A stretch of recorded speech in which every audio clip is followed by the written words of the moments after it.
بسم اللہ الرحمن الرحیم اللہم صلی علی سیدنا مولانا محمد وعلی آل سیدنا مولانا محمد مبارک وسلم علیہ۔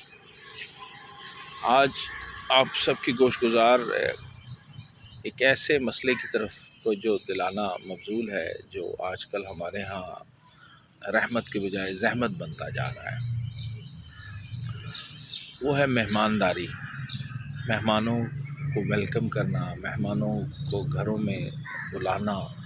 یہ اب بہت مخصوص اوقات میں ہو گیا کہ ایسا ہو گیا کہ کوئی شادی آئی، اوکیزن آیا تو اس پہ مہمان آ گئے، یا کسی کی خدا نخواستہ انتقال ہو گئے یا بیمار ہو گیا تو تبھی آئے، ورنہ پہلے وقتوں میں مہمانداری بہت زیادہ ہوتی تھی۔ لوگ کوشش کرتے تھے کہ جتنا بھی آتے تھے اور مہمانوں کے آنے پر خوشیاں منایا کرتے تھے کہ آج اللہ نے ہمارے پاس رحمت بھیجی۔ اور لیکن آج کل یہ ہو گیا ہے کہ کوئی اگر آ جاتا ہے تو وہ رحمت کے بجائے زحمت محسوس ہونے لگتا ہے، جو ایک میں سمجھتا ہوں کہ اللہ کی ناشکری ہے۔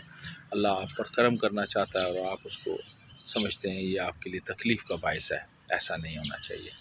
میں آپ کو حضور نبی پاک صلی اللہ علیہ وسلم کا ایک واقعہ سناتا ہوں کہ ایک صحابیہ حضور نبی پاک صلی اللہ علیہ وسلم کے حضور تشریف لائیں اور فرمایا یا رسول اللہ صلی اللہ علیہ وسلم، میرے شوہر روز ہی کسی نہ کسی کو مہمان بنا کے لے آتے ہیں، جس سے میں بہت زیادہ پریشان ہو جاتی ہوں، مجھے بہت انتظام کرنا پڑتا ہے اور میرے لیے بہت تکلیف کا باعث ہوتا ہے۔ آپ اسے بلا کر سمجھائیں کہ ایسا نہ کیا کریں۔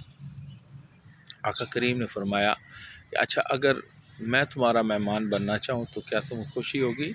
فرمایا یا رسول اللہ صلی اللہ علیہ وسلم، اس سے زیادہ میرے لیے کیا بڑی سعادت ہوگی کہ آپ میرے گھر تشریف لائیں، نبی پاک صلی اللہ علیہ وسلم میرے گھر پہ تشریف لائیں۔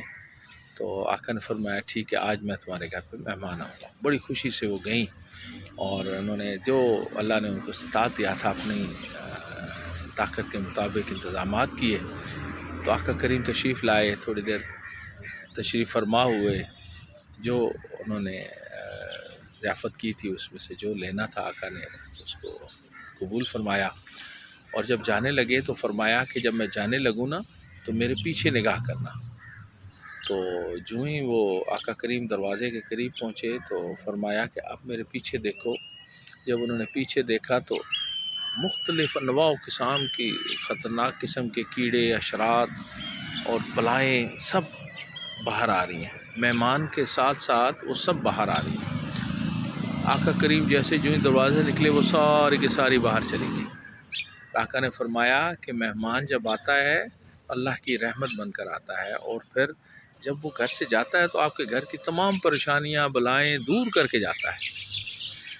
سبحان اللہ، کتنا کریم ہے ہمارا رب کہ جس نے ہم پر رحمت کی اور ہم اس کو سمجھ نہ پائے۔ اللہ تعالیٰ ہمیں دین کی سمجھ عطا فرمائے۔ اللہ تعالیٰ ہمیں اس توفیق عطا فرمائے کہ ہم اپنے مہمانوں کی خوب عزت سے، خوب دلجوئی سے مہمان نوازی کریں، اور اگر پانی کا گلاس بھی ہے نا وہ بھی پورے خلوص کے ساتھ پیش کریں، بیزاری سے نہیں، خلوص سے پیش کریں گے اللہ اسے اپنی بارگاہ میں مقبول فرمائے گا۔ یا جتنی استطاعت ہے، جو آپ کی طاقت ہے اس کے مطابق مہمان کے ساتھ اپنی محبت کا سلوک کریں اور اس کو عزت دیں اور جتنی دیر بھی بیٹھے اور اس کے بعد چلے۔ اور مہمانوں کو بھی ایسا ہی چاہیے کہ جتنی دیر کے لیے آئے ہیں وہ چند لمحات، زیادہ اذیت کا باعث نہ بنے، تھوڑی دیر کے لیے آئیں، بیٹھیں، جو بھی بات کرنی ہے کریں اور پھر اپنے گھر کی طرف چلیں۔ السلام علیکم ورحمۃ اللہ وبرکاتہ۔